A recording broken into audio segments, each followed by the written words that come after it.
Inside Spain, we've got a group of towns, of villages actually, which are known as the most beautiful towns of the country. This one I'm in belongs to that group. I actually believe that most of the towns or villages that you find in Spain are super beautiful. But these group of villages, because of whatever reasons, they actually stand, you know, stand out of the rest because of few things, few considerations. In this town, it's all about the art. Beautiful gem in the middle of the mountain, beautiful white town, but it's full of art. So let's go see it. It's been a long time, don't know if I recognize you. All those good times slowly fading off behind you. When are you gonna come home? When are you gonna come? If there's a proper way to get to know society, I think it's in the burial grounds, and in here, these tiny cemetery that we can find in this town, you've got a memorial for the Civil War victims and back in 1936, from 36 to 39.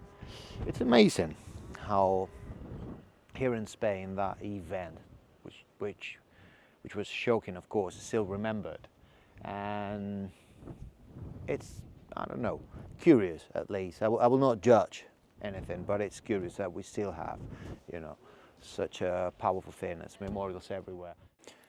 There are lots of local artists making the pieces of art like these in this town. Many of these are foreigners that just moved here. So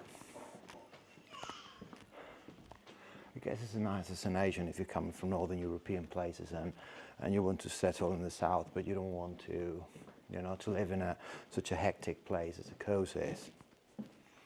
So you can always come to a village like these.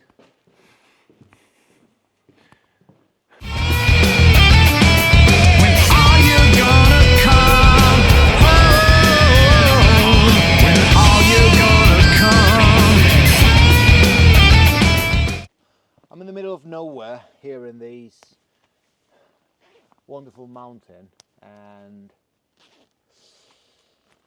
some may believe that I'm lost, but I'm not lost. I perfectly know where I am, and just enjoying myself. I came in through this little road here, but I cannot go on because I found this lock in the middle of the road. It's not that hard to pass over it, actually. Well, I mean, let's be honest, I'm not an expert off-road rider, but I think I can go over it if I came this way, if I cleared these, and I could go over it this way. But then you've got another one, and then there's another one over there, so it makes no sense at all. So just decided to stop here and have a little chat, you know, talking to the camera. This place is amazing. I may sound a bit tired. That's because I've been walking around before I started this video. I went to that abandoned house back there, and yeah, I had to jump over the logs. So, great place to halt in the middle of the way, and couldn't go through because of these locks. So I'm now using it as a seat, which feels so fucking cool to be left around here. A lot of people ask me if I actually go riding all by myself all the time, and I have to say that I don't. I actually have a lot of experience riding with other people, and it's something I enjoy a lot. I've got a lot of friends with whom I ride, you know, quite often, but it's a different thing. It's a totally different thing. No need to say that if I have to record something like this video, I prefer to be here on my own unless I need some assistance and somebody's holding the camera for me, which is not the case today. So what I do is I divide the routes differently. if I want to be with friends, if it's a social event, if I want to go out for breakfast, what we call the cafe racer scene, which is actually we go to a cafe, we're not competing, we're not racing each other and see the final, betting that the last one will pay for the coffees, but what we do is just hanging out with friends, and that's lovely, and I do that as much as I can. I find it a lovely way to spend my Sundays, and that's great. But if I want to perform another type of route, in many cases I would go on my own. It's hard to meet people sometimes. It's hard to be together because people are busy, they have a lot of stuff to do, and I don't blame them. Many of these people, they have kids and responsibilities of all sorts, and maybe I don't. Well, I've got my own, we've got different timings, so sometimes the agendas will not just fit. So what we do, instead of trying to get like our schedules working together, it's that I ride with them if possible, and if not, I would just go on my own. I love riding on my own. I also have to tell you that, I admit it. I've ridden most of the longest routes probably, they were all my own. And I feel like it was great. Many of these routes, they were fantastic routes in many senses. Sorry, I'm just changing the mic.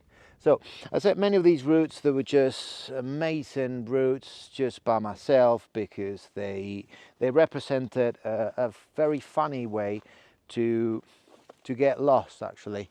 And there's a whole lot of adventure. I've got some friends who will actually plan everything beforehand. I recommend some planning somehow, depending on what you're doing, where you're going, how sure you are of yourself. I made some plans when I traveled to Morocco, actually. First time in a foreign country, didn't know the place. I wanted to have some tracks with me and know where to go, to have the maps downloaded on the phone and all that. However, I always leave room for some improvisation as well.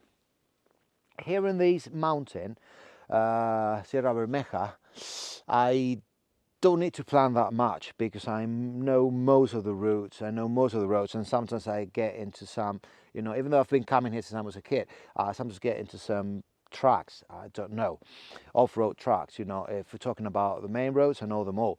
I've always been riding around here.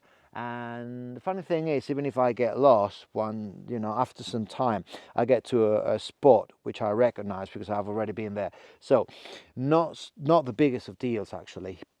In other places, you want to plan a little bit, but I like to leave some room for improvisation. So, when you leave room for improvisation, what happens is that you get into crossroads and you don't know which way to go. And I don't look at a map. I don't do anything with it other than saying, okay, I'm going to ride the way I feel like riding. I don't know how to call it. I mean, it's kind of a gut feeling, it's where your heart actually leads you in each crossroads. And it's amazing. It's a great feeling because you don't know where you're heading. And when you don't know where you're going, I presume that we can call that adventure. So there's that gene, that thing inside ourselves, that if you want to be adventurous, and even though you might just be round the corner really, but still playful like a little kid, you just have to let yourself go and improvise something like it. Yeah, and who knows, maybe you end up surfing a fallen tree. Yeah, super things all around. But yeah, that's a fucking lot of fun.